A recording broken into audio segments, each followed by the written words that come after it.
Ya, ya, assalamualaikum warahmatullahi wabarakatuh.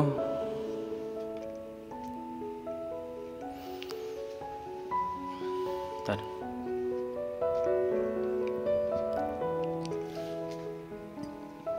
Kembali lagi di channel, bukan channel ya, di channel SD Islam Bakti Asih, bukan channel Bapak, tapi channel SD Islam Bakti Asih. Baik.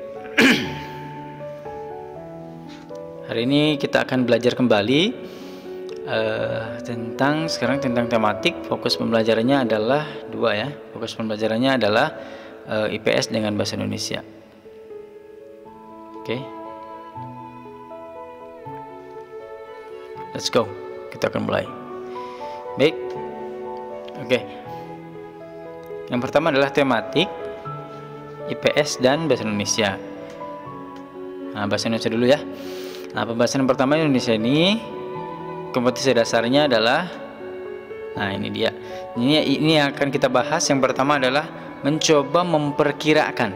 Oke, yang namanya memperkirakan ini tidak 100% benar, bisa salah, bisa benar, maka ini namanya sebuah perkiraan.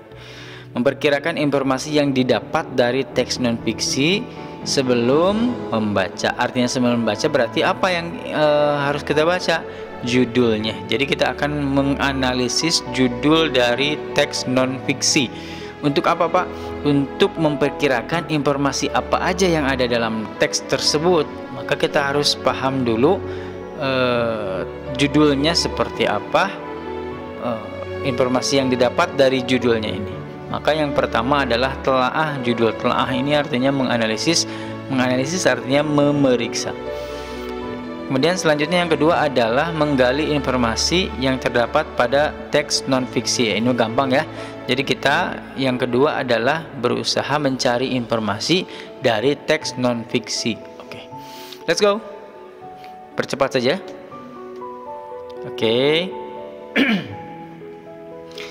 Yang pertama, nah pertanyaan sebelum ke sana, maka Bapak pengen nanya dulu. What's the mean text non-fiksi? Apakah yang dimaksud dengan Apakah yang dimaksud dengan teks non-fiksi? Ada yang tahu? Oke, ini dia ya. Nah, teks non-fiksi adalah teks yang menginformasikan suatu kebenaran, suatu peristiwa, kejadian, fakta yang ada dalam kehidupan nyata. Ya, seperti apa, Pak, contohnya? Seperti berita-berita, kemudian informasi gempa, misalkan informasi banjir, itu kan terjadi bagian dari sebuah kejadian ataupun peristiwa, kemudian diinformasikan.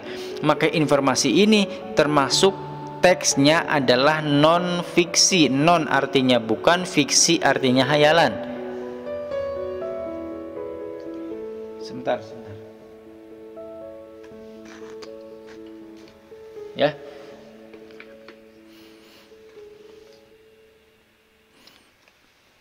Jadi non bukan, fiksi hayalan berarti bukan yang hayalan.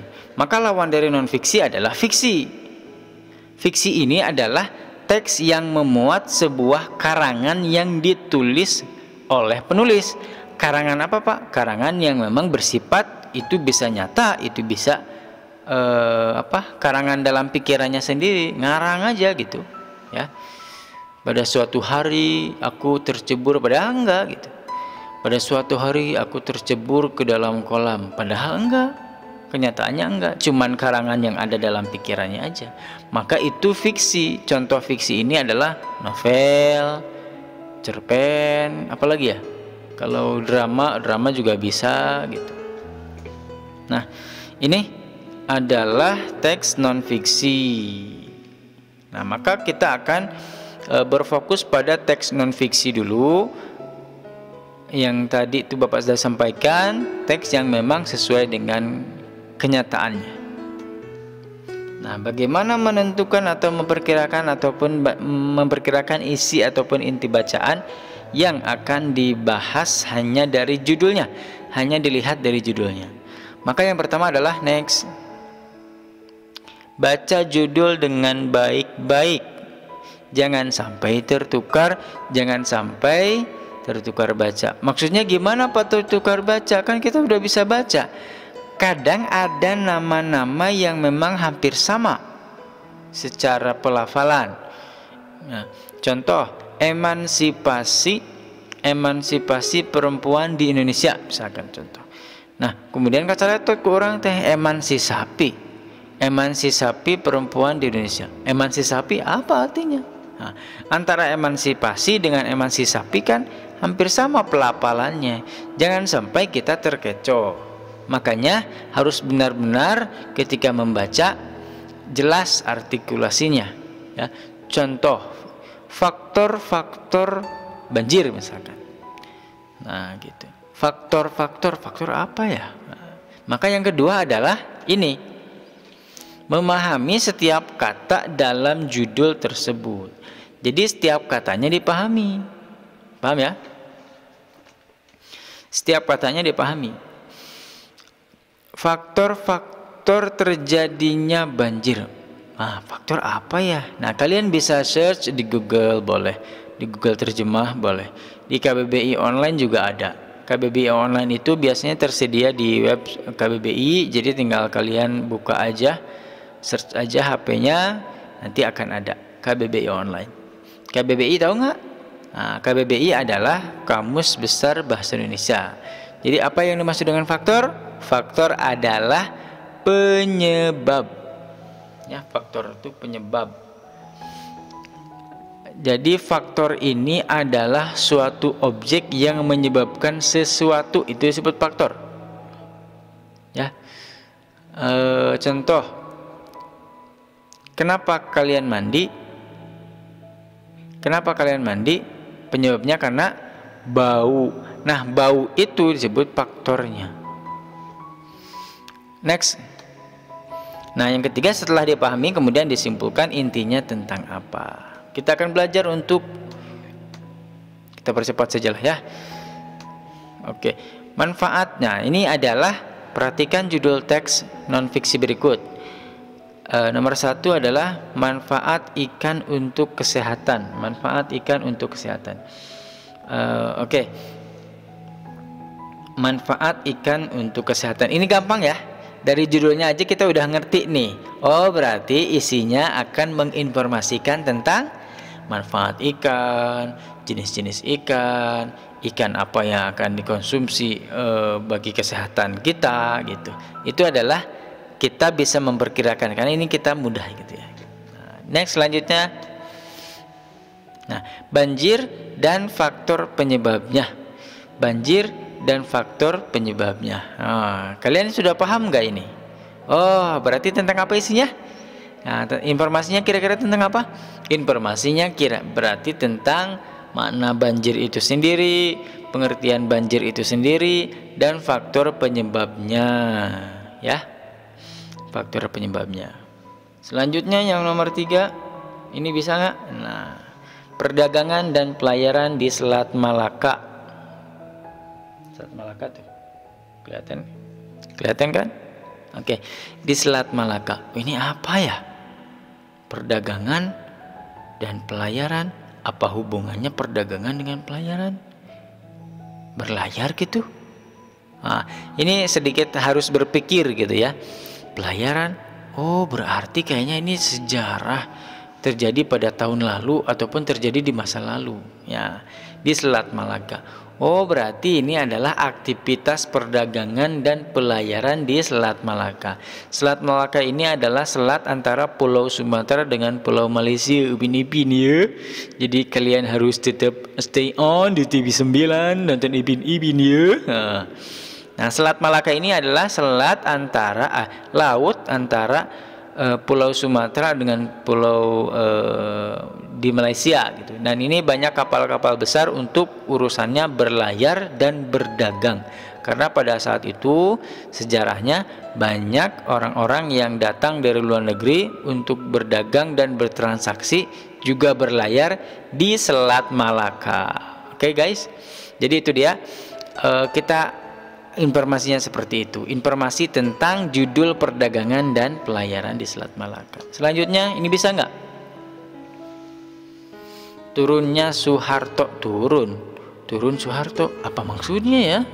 Informasi apa yang ingin disampaikan kalau judulnya turun Soeharto? Ngapain menginformasikan turun Soeharto? Turun dari atas, dari lantai 2 ke lantai 1, terus harus diinformasikan. Wah, apa ya? Nah, ini memerlukan berpikir. Berarti turun di sini bukan turun sebenarnya, bukan turun dari lantai 2 turun ke lantai 1, tetapi turun di sini adalah turunnya tahta ataupun jabatan Soeharto sebagai presiden. Karena pada saat itu 32 tahun Soeharto memimpin Indonesia, akhirnya ada unjuk rasa, akhirnya Soeharto mengundurkan diri dan turun dari jabatannya sebagai presiden. Ya, artinya turun berarti berpindah dari tadinya presiden menjadi rakyat biasa. Itu dia tadi turunnya Soeharto. Oh, kalau begitu saya ngerti. Ini artinya berarti tentang perjalanan Soeharto kemudian tidak lagi menjadi presiden karena mengundurkan diri. Ini namanya turun. Paham ya? Jadi memang ada beberapa yang harus kita pikirkan, pahami dulu ke setiap katanya. Kalau tidak berarti lihat di search di KBBI, kemudian sambungkan satu kata dengan kata lain, baru kita akan mengerti. Tapi memang sekali lagi, kalau kita hanya melihat dari judulnya saja, pasti mengira-ngira. Mengira-ngira apa, Pak? Mengira-ngira informasi apa yang ingin disampaikan dalam teks tersebut. Oke. Tapi nggak apa-apa, Pak, mengira-ngira, nggak apa-apa. Oke. Next. Nah, selanjutnya yang kedua adalah menggali informasi dari teks non-fiksi. Teks non-fiksi, tadi udah tahu ya? Nah, kalau tadi memperkirakan isi teks non-fiksi dari judul, sekarang kita akan mencoba menggali informasi. Gimana caranya? Next.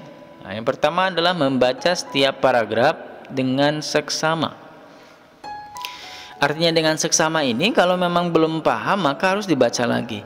Ada nggak kata-kata ataupun kalimat satu dengan kalimat kedua kok ini nggak nyambung gitu ya? Maka dicek dulu. Maka membaca setiap paragraf dengan seksama.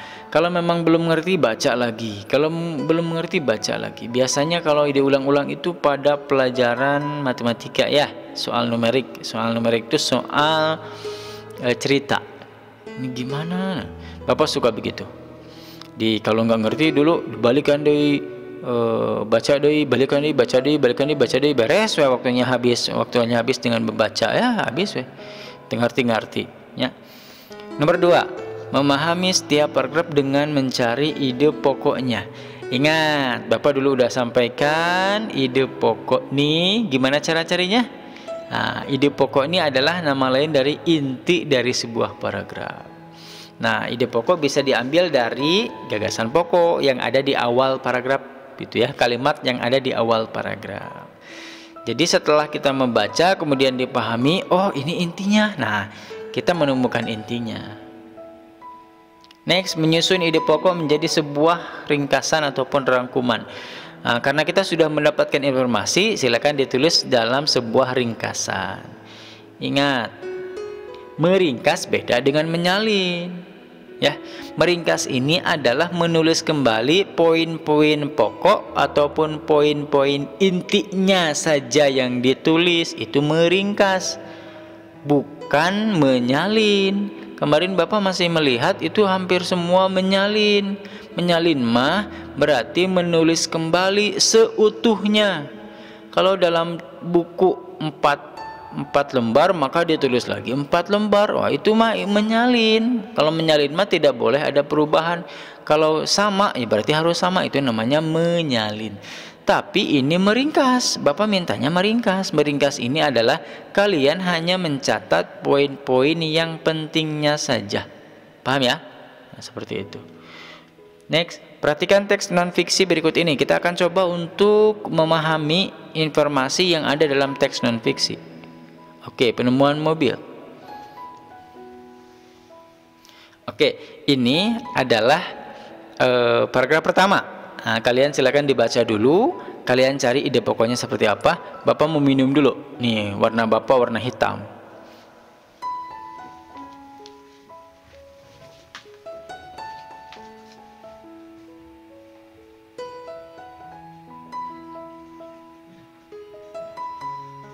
Oke.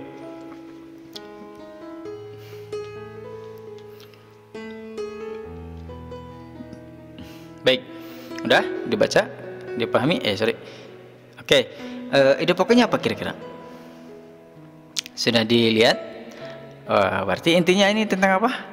Oke, paragraf pertama menerangkan tentang informasi mengenai penemu mobil, ya kan? Nah, siapa penemunya? Ide pokoknya bisa diambil dari gagasan pokok. Ini nih yang kuning, Bapak tahu sendirian.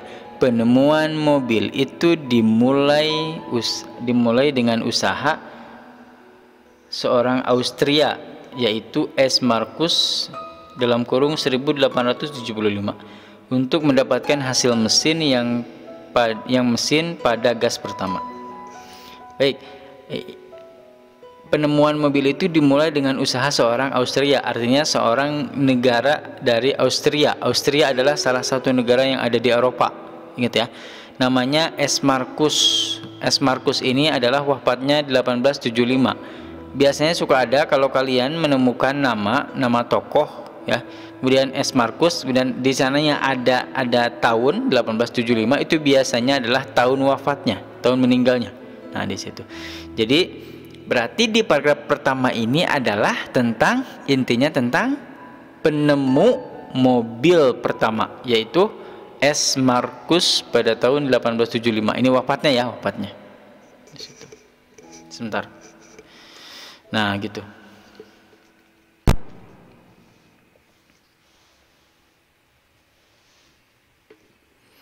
Nah, baik. Selanjutnya, ini paragraf kedua. Oke. Stop. Kelihatan nggak?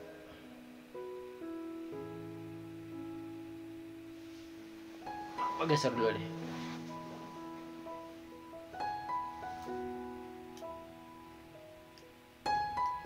Cik. Turunin kayaknya nih, ngalangin deh. Nah, sok. Oke. Dah. Sejak saat itu mobil menjadi sebuah penemuan. Nah, di sini paragraf kedua tentang apa ini? Oke. Paragraf kedua ide pokoknya bisa dilihat juga itu ada di paragraf pertama. Sejak saat itu mobil menjadi sebuah penemuan. Maka di paragraf kedua informasinya tentang apa? Tentang perkembangan penelitian tentang mobil, perkembangan mobil. Yang pertama tadi itu sejarah penemunya, kemudian yang di paragraf kedua adalah sejarah perkembangan mobil. Karena setiap tahun berkembang teknologinya. Jadi yang paragraf kedua adalah tentang perkembangan mobil. Nah, itu informasi, menggali informasi itu caranya ya. Pahami baik-baik ide pokoknya seperti apa, kemudian bisa diringkas ataupun bisa dirangkum juga silahkan. Jadi itu adalah cara mengetahui informasi dari teks non-fiksi. Oke, selanjutnya adalah IPS.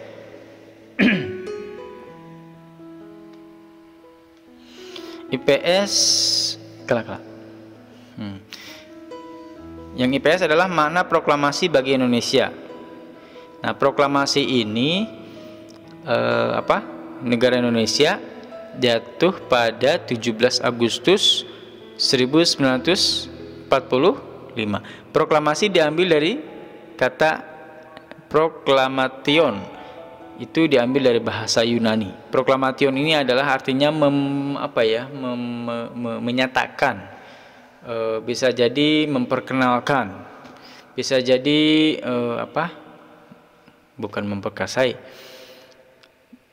ya mengenalkan, menyatakan gitu ya, itu proklamasi. Nah, di sini proklamasi apa Pak? Proklamasi kemerdekaan. Jadi kita sudah merdeka dan itu perlu diumumkan. Jadi proklamasi itu pengumuman ya, menyatakan.